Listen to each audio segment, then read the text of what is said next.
이르는 믿음을 가진 자니라. 아멘. 네, 오늘은 이 히브리서 10장 32절부터 39절까지의 말씀을 가지고요.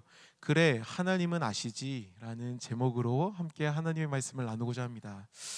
여러분 말씀으로 깊게 들어가기 전에 좀 이렇게 여쭤보고 싶은 게 있는데요. 여러분들이 한번 지난 한 주간의 삶을 좀 이렇게 돌아보시면서 생각해 보셨으면 좋겠습니다. 여러분 한 주간 평안하셨습니까? 괜히 물어봤나요?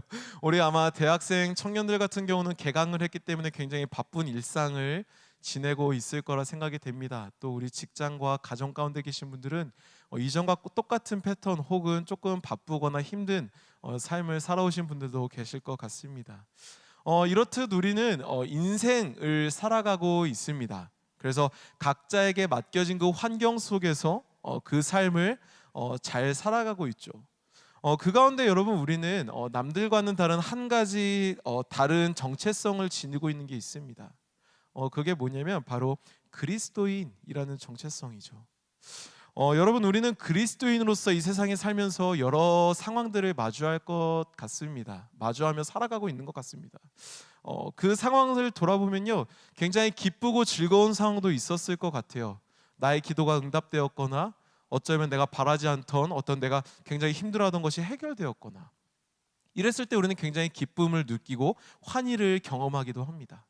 하지만 반대로 우리가 그리스도인으로서 살아가면서 고난과 어려움을 마주할 때도 있는 것 같아요. 그래서 우리가 항상 기도할 때 그러죠. 하나님 이런 일을 겪지 않게 해주세요. 하나님 이런 아픔을 겪지 않게 해주세요. 하나님 이 시험이 잘 되게 해주세요. 하나님 그 준비한 것이 잘 되게 해주세요라고 어떤 이러한 많은 기도들을 우리는 드려오는 것 같습니다. 그런데 저의 개인적인 생각인데요. 저는 이전에 이제 저도 학생으로 지내보기도 했고 또 이제 직장인으로서도 이렇게 살아보기도 했고 지금은 이렇게 사역자로 살아가고 있는데요.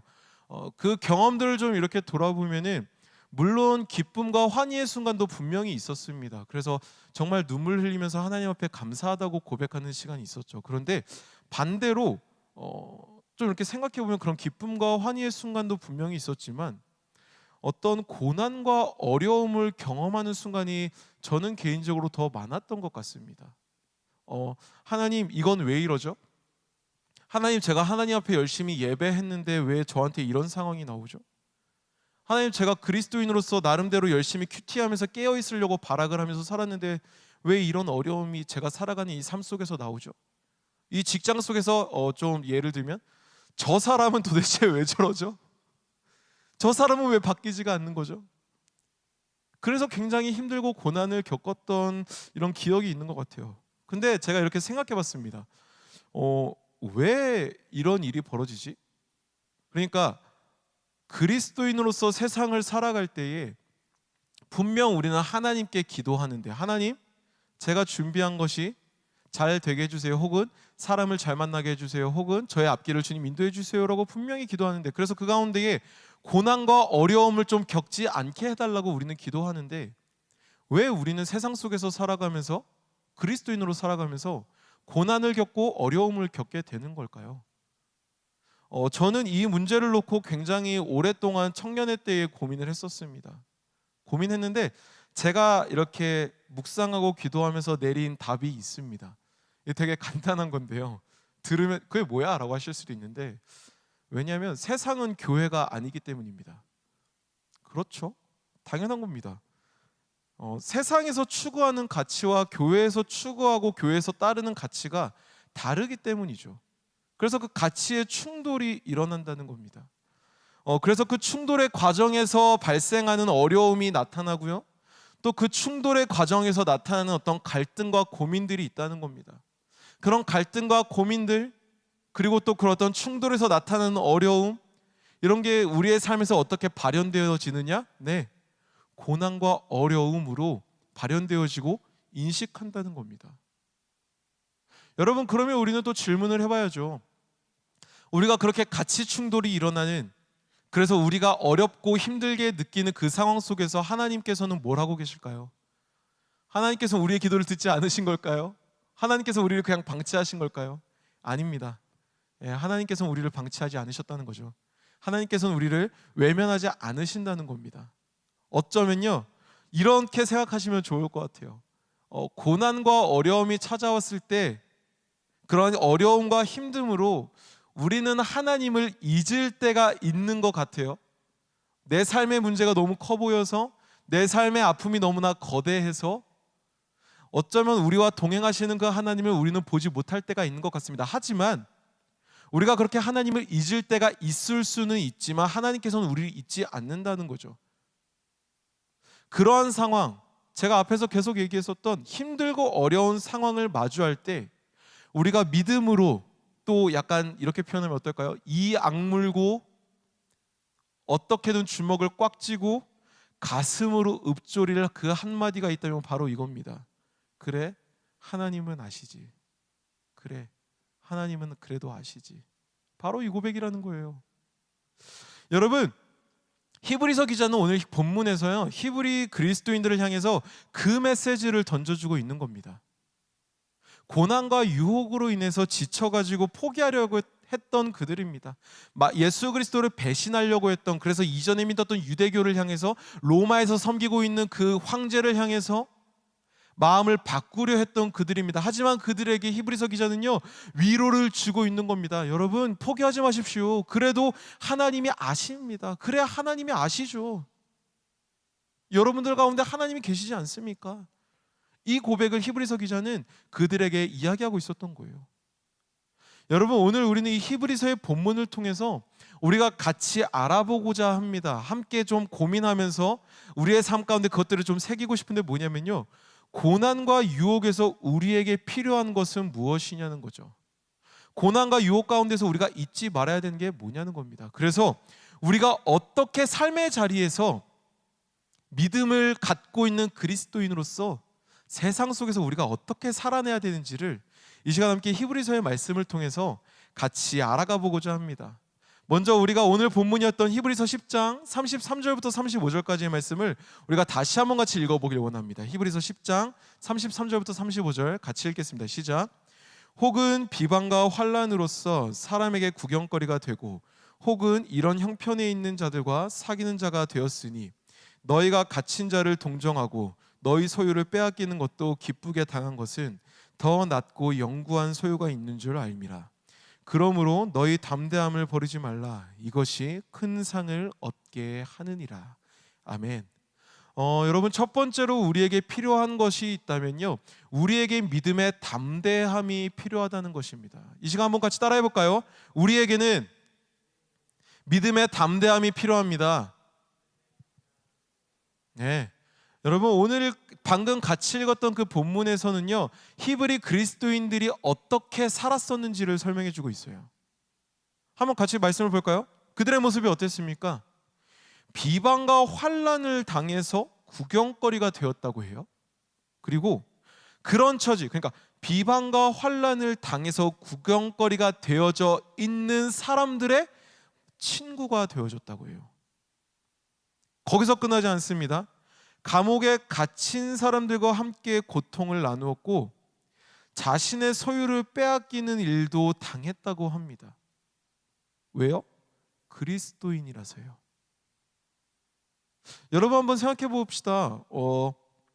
이런 삶의 모습, 비방과 환난을 당해서 구경거리가 되거나 아니면 그런 처지에 있는 사람들과 함께 살아가는 삶, 감옥에 갇혀 있는 그런 사람들과 함께 고통을 나누는 삶, 또 자신의 소유를 빼앗기는 손해당하는 삶, 네, 이런 삶의 모습에 대해서 여러분들은 어떻게 순탄한 삶이다, 평화로운 삶이다, 안정적인 삶이다 라고 할 수 있겠습니까? 저는 개인적으로 믿음이 없어서 그런지 모르겠지만 안정적인 삶이라고 여겨지지는 않습니다. 굉장히 불편할 것 같아요. 굉장히 힘들 것 같아요. 마음에 많은 어려움이 올라올 것 같아요. 그런데요, 이러한 삶의 모습을 결코 순탄한 삶이라고 우리가 단정 지을 수는 없을 것 같지만 그런 삶을 살았던 것이 오늘 말씀에 나오는 히브리 그리스도인들이라는 거죠. 하지만 그런데 굉장히 중요한 게 있습니다. 그게 뭐냐면 히브리 그리스도인들은요, 이 일들을요, 믿음이 없는 저처럼 결코 짜증내면서 어려워하면서 겪지 않았다는 거예요. 그들은 어떻게 겪었습니까? 네, 기쁘게 당했다는 겁니다. 34절에서 분명히 말하고 있어요. 너희가 갇힌 자를 동정하고 너희 소유를 빼앗기는 것도 기쁘게 당한 것은, 이걸 기쁘게 당했다고 합니다. 여러분, 그러면 생각해 봐야죠. 도대체 자기의 소유를 빼앗기는 것, 손해당하는 것을 기쁘게 여긴 이유가 뭡니까? 갇힌 자들과 함께하는 것을 기쁘게 여긴 이유가 무엇입니까? 비방받고 조롱당해서 그런 어떤 구경거리가 되었던 그런 삶을 기쁘게 여긴 이유가 무엇이고, 그런 사람들과 함께 살아가는 것을 기쁨으로 여긴 이유가 무엇이냐는 거죠. 네, 그 이유는 바로 그 다음에 나오죠. 더 낮고 영구한 소유가 있다는 것을 알았기 때문에. 더 낮고 영구한 소유, 그런 조롱보다 더 좋은, 로마의 황제를 택하는 것보다 더 좋은, 세상의 흐름을 택하는 것보다 더 좋은, 그것보다 영원한 그 어떤 재산이 있다는 겁니다. 히브리 그리스도인들에게 있어서 그 소유는 무엇이었을까요? 네, 예수 그리스도를 믿음으로 말미암아 받게 되는 하나님의 백성이 되는 그 영광이죠. 그리스도인이라면 누구나 받게 될 바로 그 영광, 하나님의 백성이라는 그 영광인 것입니다. 여러분, 지금의 시대를, 우리가 살아가고 있는 지금의 시대를 우리가 가만히 보고 있으면요, 지금이나 신약 시대나 별로 크게 다를 바가 없는 것 같습니다. 한번 생각해 볼까요? 남들이 걸어가는 길과 다른 길을 가면요, 어쩌면 비방과 환란이 있는 것도 꽤 비슷한 것 같아요. 구경거리가 되고 오히려 걱정의 근원으로 바뀌죠. 감옥에 갇힌 자는 그럴 만한 이유가 있기 때문에 갇힌 거야 라고 냉소적으로 단절시키는 세상입니다. 그리고 비방을 하죠. 그들과 같이 하는 거는 비정상적인 모습이죠. 왜요? 그들은 죄인이라고 판단하니까요. 그리고 소유를 빼앗기는 것은 지금 시대에 있어서 절대로 용납할 수 없는 일입니다. 오히려 더 지켜야 되고, 그것을 더 부풀려서 남들보다 더 갖게 되는 것, 남들보다 더 높은 곳으로 가기를 원하는 것, 그것이 지금 시대의 미덕이죠. 지금 시대에서 추구하는 가치관에서 말하는 미덕 아닙니까? 하지만 앞에서도 얘기했듯이요, 세상은 교회가 아닙니다. 그렇기 때문에 교회는 세상과 다를 수밖에 없다는 것입니다. 그런 면에서 세상 속에서 그리스도인이 하나님의 방법대로 살면 어떤 모습이 될까요? 어쩌면 말씀처럼 구경거리가 될 수도 있습니다. 뭐 구경거리까지는 아니더라도 걱정의 근원이 될 수도 있겠죠. 뭐 최근에 코로나 사태를 맞이했을 때 딱 떠오르는 한 가지가 있죠. 회사에 다니시는 청년들이나 뭐 어떤 지체들이 있다면 그런 이야기를 한 번쯤은 들어보셨을 겁니다. 꼭 회사에서 뭐 그러겠죠. 꼭 교회 가야 돼? 꼭 교회 가야 돼? 제 주변에서도 이런 고민을 토로하는 청년들이 되게 많았어요. 많은 집사님들도 저한테 말씀하시더라고요. 회사에서 꼭 교회를 가야 되냐고 물어봅니다. 가족들 중에서도 있어요. 꼭 교회를 가야 되겠어? 여러분, 세상은 교회와 다릅니다. 세상은요, 우리가 잘 아는 것처럼 굉장히 결과를 중시합니다. 그렇기 때문에 회사에서는 그 결과, 즉 자본이라는 결과와 목표를 위해서요, 사람을 아무나 받지 않죠. 필터링을 합니다. 면접과 시험과 뭐 기타 여러 가지 시스템을 통해서요. 하지만 교회는 좀 더 본질적으로, 하나님은 어떨까요? 그렇지 않다는 거예요. 하나님께서는요, 결과보다는 과정을 더 중요하게 여깁니다. 정확히는 과정 속에 있는 그 사람을 더 주목하시죠. 그 사람을 이끄시는 하나님이라는 겁니다. 여러분, 한번 생각해 볼게요. 만약에 하나님께서 결과만을 중시했던 분이라면 어떠했을까요? 아마 죄 지었을 때 우리 인간들은 다 죽었을 겁니다. 아무도 살아남지 못했을 겁니다. 하지만 그게 아니라는 거죠. 하나님께서는요, 우리로 하여금 살아내게 하신다는 거예요. 하나님께서는 우리로 하여금 살아내게 하신다는 겁니다. 뭘 살아내게 한다는 겁니까? 세상 속에서 그리스도인의 삶을 살아내게 하신다는 겁니다. 세상 속에서요. 교회 안에서만이 아니라요, 세상 속에서요. 주님께서는 우리가 고난과 환난 속에서요, 믿음의 담대함을 가지고 살아내기를 원하신다는 거예요. 어떻게 알 수 있을까요? 성경을 보면 알 수 있죠. 성경 가운데 가장 고난의 대명사로 나타나는 사람이 누가 있습니까? 욥이죠. 욥을 한번 살펴봅시다. 욥이 어땠죠? 네, 하나님은요 욥한테 욥이 싫어서, 욥이 미워서, 욥이 뭘 잘못해서 욥한테 고난을 주시지 않아요. 그런 시험 가운데 빠뜨리시지 않아요. 던지지 않으세요. 몰아가지 않으세요. 하나님은요 욥을요 믿으세요. 그 뜻은 뭐냐면요, 욥은 하나님의 자긍심이었다는 거죠. 그래서 사탄한테 말하죠. 사탄, 너 욥 한번 시험해봐. 쟤 안 넘어져. 나는 쟤를 믿어. 그런 자긍심이라는 겁니다. 여러분, 욥만 그런 걸까요? 하나님은 욥한테만 그렇게 대하시는 걸까요? 아니에요. 아니라는 겁니다, 여러분. 우리도 마찬가지라는 겁니다. 우리의 삶의 모습이, 우리의 삶의 걸음이 고난과 시련 속에 있더라도 좌절하지 말아야 한다는 겁니다. 왜입니까? 네, 우리는 하나님의 자긍심이기 때문에 그렇습니다. 우리는 하나님의 일하심의 결과이기 때문에 그렇습니다. 여러분들이 지금 이 자리에 있는데 나와서 하나님을 예배하는 거요, 여러분들이 그리스도인으로서 이 세상 속에서 살아가고 있는 거요, 네, 하나님께서 여러분들을 끝까지 포기하지 않으시고 이끄시고 설득하시고 마음을 붙들어 주셔서 그 자리 가운데 여러분들을 지금 그렇게 세워놓으셨다는 거죠. 지금 여러분들의 삶의 모습은요, 여러분들이 봤을 때, 세상이 봤을 때 어떤 모습일지 모르겠지만 하나님이 보셨을 때 여러분들의 삶은 하나님의 의지이고 하나님의 어떠한 결과물이며 하나님의 자긍심이라는 것을 우리는 잊지 말아야 된다는 겁니다. 여러분, 세상의 기준으로 여러분들의 삶을 판단하지 마십시오. 여러분들은 하나님의 걸작품입니다. 여러분들은 하나님의 자긍심입니다. 자존심입니다. 하나님의 의지입니다. 하나님의 일하심의 결과입니다. 그것을 우리는 잊지 말아야 된다는 겁니다. 그리스도인의 정체성을 지키며 세상을 살아간다는 거 결코 쉽지 않습니다. 네. 그리스도인으로서 세상을 살아가면서요, 여러 상황 속에서 겪게 될 아픔과 당혹스러운 상황이 있을 겁니다. 하지만 여러분 기억하십시오. 꼭 기억하십시오. 우리가 세상 속에서 다름의 삶을 살 수 있는 이유, 우리가 세상 속에서 다른 걸음을 걸어갈 수 있는 이유요, 네, 우리에게 주어진 자유가 있기 때문입니다. 예수 그리스도를 통해서 얻게 된 자유가 있기 때문에 우리는 세상 속에서 다른 삶을 살아갈 수 있는 겁니다. 노예로서의 삶은요, 수동적인 삶입니다. 자유가 없는 삶입니다. 고민이 필요 없습니다. 왜요? 시키는 대로 하면 되기 때문에요. 하지만 우리는 그렇지 않다는 거죠. 우리는 수동적인 삶이 아니라는 겁니다. 죄의 노예가 아니라는 거죠. 하나님께서 우리에게 자유의지를 주셨고 죄에 눌린 우리를 예수 그리스도로 자유케 함으로 말미암아 그런 삶, 노예의 삶, 수동적인 삶, 짓눌린 삶으로부터 벗어나게 하신 분이 하나님이라는 겁니다.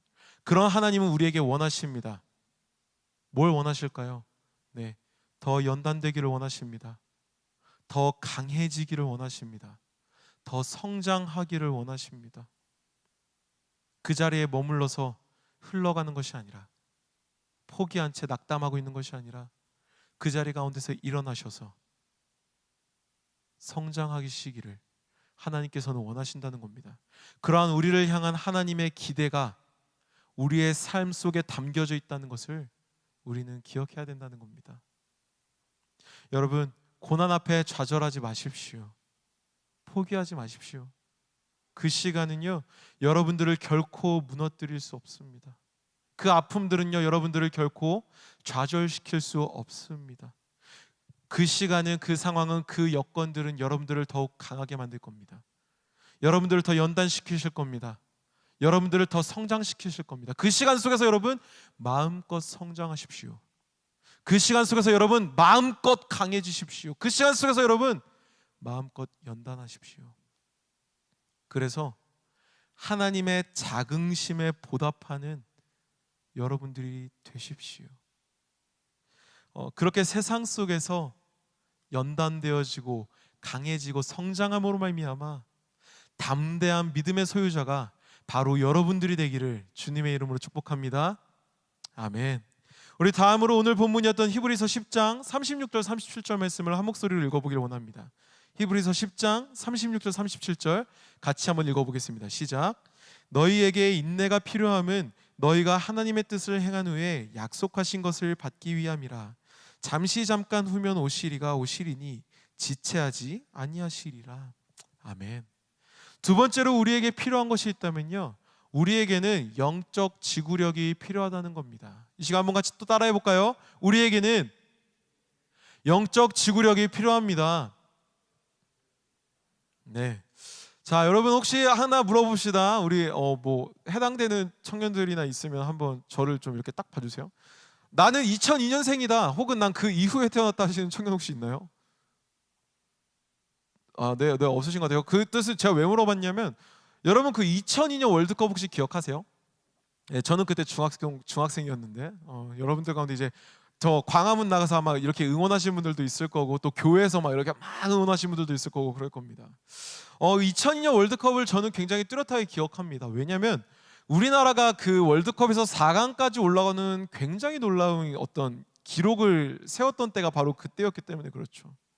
그때 우리나라 감독을 맡았던 사람 혹시 기억나세요? 예, 맞습니다. 히딩크였습니다. 거스 히딩크죠. 네덜란드에서 온 그 감독이었습니다. 사실 저는 그 감독을 기억하고 있었어요. 왜냐하면 98년 프랑스 월드컵 때 히딩크가 네덜란드 감독이었거든요. 그때 아직도 기억해요. 제가 초등학교 2학년인가 3학년이었어요. 그때 새벽까지 기다려서 대표팀 월드컵을 그걸 봤는데 5대0으로 졌어요. 그래서 저는 너무 분해서 막 울었어요. 근데 그 감독이 4년 후에 우리나라 감독이 되었다는 거예요. 저는 그래서 되게 기대했습니다. 와, 저 사람이 어떻게 할 거지?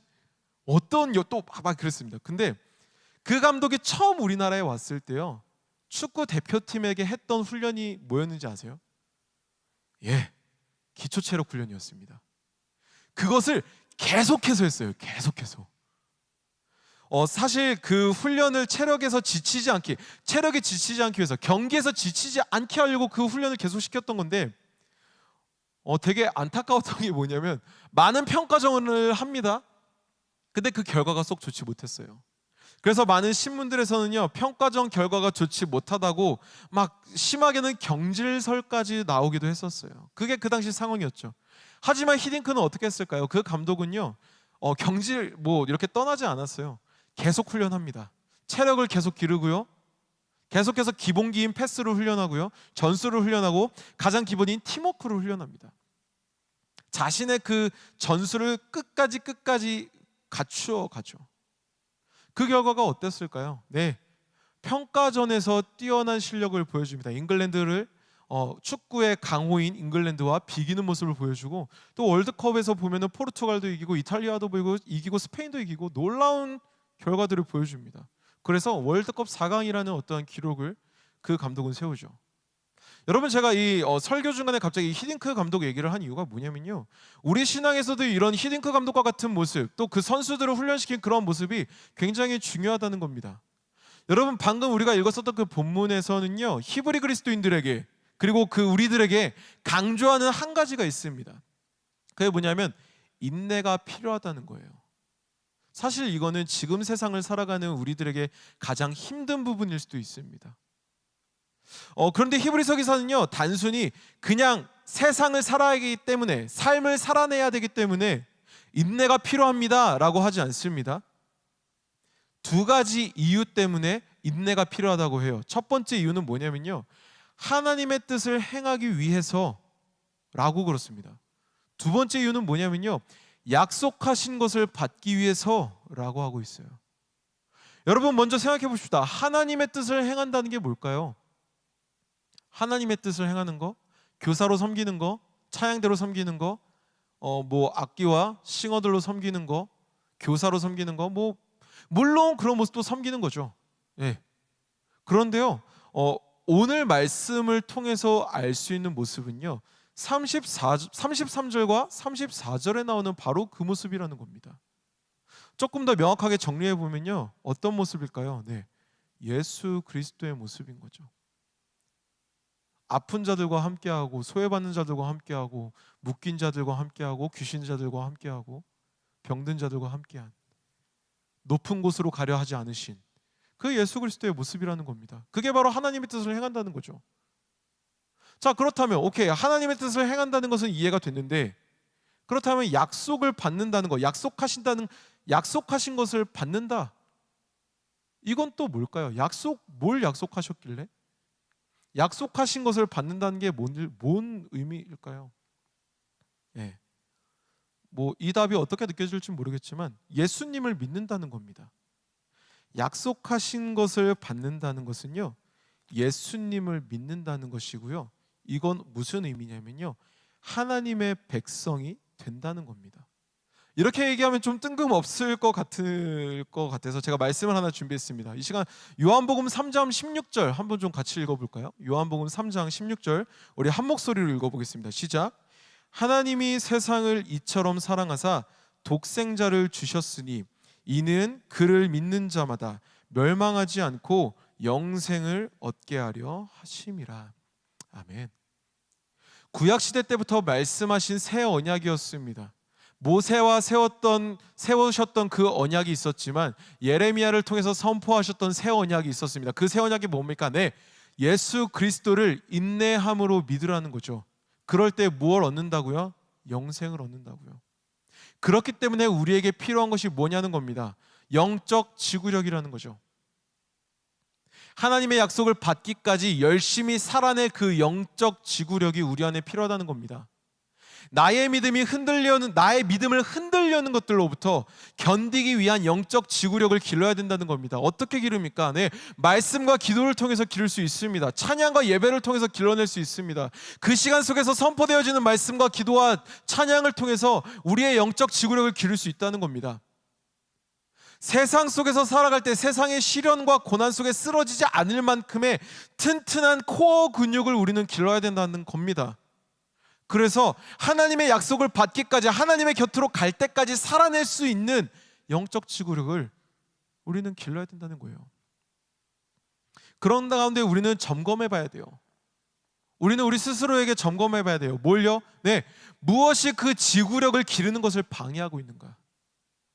내가 하나님의 말씀을 보는 데 있어서, 기도하는 데 있어서, 찬양과 예배를 하나님께 드림에 있어서 뭐가 나를 방해하고 있는가? 이걸 우리는 점검해 봐야 돼요. 나의 게으름, 나의 욕심, 나의 계획, 나의 어떠한 이전에 했었던 경험, 내가 예전에 겪었던 상처, 지금 나를 힘들게 하는 사람, 관계, 그런 것들이 나를 방해하고 있는 건 아닌가? 이런 점검이 필요하다는 거죠. 그래서 영적 지구력을 기르기 위해서, 영적인 코어 근육을 만들기 위해서 우리에게 필요한 건 영혼의 식단 조절이 우리에게 필요하다는 거예요. 쓸데없는 거 먹지 말아야죠. 예, 그렇게 하면 안 된다는 겁니다. 그런 과정이 우리에게 필수적인 요소라는 거예요. 오늘 우리는 히브리서의 말씀을 가지고 고난과 시련을 지날 때에 우리에게 필요한 두 가지를 나누어 보았습니다. 그래서 첫 번째는 우리에게 필요한 것이 믿음의 담대함이 필요하다고 했습니다. 그리고 두 번째로는 영적 지구력이 필요하다고 했죠. 지금 우리의 삶보다 더 낫고 영원한 재산이 있기 때문에 우리는 삶 속에서, 세상 속에서 다른 것을 택할 것이 아니라, 타협할 것이 아니라 담대하게 하나님을 믿어야 된다는 그 영적 담대함, 믿음의 담대함이 필요하다고 했습니다. 또한 하나님이 약속하신 그 영생이라는 선물을 받기 위해서 이 세상에서 열심히 견디며 살기 위해 우리에게는 영적 지구력이 필요하다고 했습니다. 그렇기에 우리는 더욱더 살아내야 됩니다. 무엇을요? 네, 세상 속에서 그리스도인으로 살아내야 됩니다. 그런데 그 그리스도인으로서 살아낼 때에 아주 중요한 한 가지가 있다면 뭘까요? 용기죠. 단순히 그냥 용기가 아닙니다. 이렇고 좀 다른 거친 표현으로 객기가 아닙니다. 여기서 말하는 용기는 뭐냐면요, 나를 아시는 하나님과 함께 나아갈 용기죠. 나를 아시는 하나님이요, 나의 연약함을 아시는 하나님, 나의 상처를 아시는 하나님, 나의 감정을 아시는 하나님, 나의 죄성을 아시는 하나님, 그 하나님과 함께 나아갈 용기가 필요하다는 겁니다. 그래서 그 하나님과 함께 나아가서 고난과 시련을 회피하지 말라는 겁니다. 그것을 마주하고 치열하게 싸우라는 거죠. 사도 바울은요, 디모데를 향해 쓴 편지에서 디모데를 향해서 신앙의 여정에 대해 설명할 때 이런 말을 전합니다. 디모데후서 4장 7절부터 8절까지의 말씀 우리가 같이 한번 읽어보려고 합니다. 디모데후서 4장 7절 8절 함께 읽겠습니다. 시작. 나는 선한 싸움을 싸우고 나의 달려갈 길을 마치고 믿음을 지켰으니 이제 후로는 나를 위하여 의의 면류관이 예비되었으므로 주 곧 의로우신 재판장이 그날에 내게 주실 것이며 내게만 아니라 주의 나타나심을 사모하는 모든 자에게도니라. 아멘. 예, 여러분 이겁니다. 끊임없이 고민하고 끊임없이 분별하며 하나님과 함께 동행하는 우리가 되어야 된다는 겁니다. 여러분들이 되어야 된다는 거예요. 설령 그 삶이 너무 힘들고 아파도 포기하지 말라는 거죠. 왜요? 그래도 하나님께서는 아시기 때문에. 그래도 하나님께서는 아시기 때문에. 하나님을 향한 나의 열심, 하나님을 향한 나의 노력, 나의 마음, 나의 고백을 세상에 떨어지는 것이 아니라 하나님께서는 아시기 때문이라는 거죠. 그런데 이 세상을 살아갈 때 우리에게 참 중요한 게 있다면 뭘까요? 예, 그 삶은 혼자 사는 삶이 아니라는 겁니다. 혼자 가는 여정이 아니라는 거죠. 우리가 함께 살아가는 삶이라는 겁니다. 교회라는 곳은요, 여러분, 교회는요, 이런 곳이에요. 어떤 내 넋두리나 나의 감정을 쏟아놓는, 심심할 때 찾아가서 같이 놀 사람을 찾는 그런 곳이 교회가 아니에요. 교회는요, 함께 하나님의 나라를 세워가며 하나님의 나라를 위해 함께 헌신하며 하나님의 나라를 위해서 치열하게 싸우는 그 모임, 그게 바로 교회입니다. 그 과정 속에서 함께 울기도 하고 함께 웃기도 하며 주님 다시 오실 때까지 함께 치열하게 버티며 힘써 싸워 나가는, 살아내는 그러한 모임이 바로 교회라는 것입니다. 그것이 우리 피스토스가, 우리 금호중앙교회가, 우리 한국교회가 이루어 가야 할 모습이라는 거죠. 여러분, 이제 말씀을 정리합니다. 여러분 기억하십시오. 우리는 예수 그리스도를 모른 채하고 배신하며 멸망할 존재가 아닙니다. 우리는요, 예수 그리스도를 통해서 영혼의 구원에 이르는 그러한 믿음을 가진 존재입니다. 우리는 죽어 없어질 존재가 아니라요, 영혼의 구원에 이르는 믿음을 가질 존재입니다. 고난과 시련이 찾아온다고 여러분 낙심하지 마십시오. 세상 속에서 그리스도인으로서 사는 것을 여러분 결코 두려워하지 마십시오. 그 삶을 포기하지 마십시오. 왜요? 네, 고난과 시련이 찾아올 때에, 또 비관과 환란이 찾아오고 세상 사람들에게 구경거리가 될 때에, 손해를 볼 때에, 걱정거리가 되었을 때에 여러분 믿음을 지키십시오. 가슴을 붙드시고 하나님 앞에 이렇게 고백하십시오. 그래요, 그래도 하나님께서는 제 마음 아시죠? 하나님 그래도 아시죠? 하나님 내 마음 아시죠? 하나님께서 여러분들과 함께 하십니다. 혹시 이곳 가운데에 눈물의 걸음을 걸어가고 계신 분들이 계십니까? 지금의 삶이 너무나 쓰라리게 느껴지시는 분들이 계십니까? 여러분 포기하지 마십시오. 그 삶을 포기하지 마십시오. 그 믿음의 여정을 놓지 마십시오. 그 걸음을 나아가십시오. 우리가 함께 걸어갑니다. 그리스도인인 우리가 함께 걸어가고요, 하나님께서 여러분들과 함께 하십니다. 예, 그 하나님과 함께 끝까지 믿음의 여정을 나아가는, 그래서 구원의 약속을 우리가 함께 성취할 수 있는 귀하고 아름다운 공동체 우리가 되기를 주님의 이름으로 축복합니다. 여러분이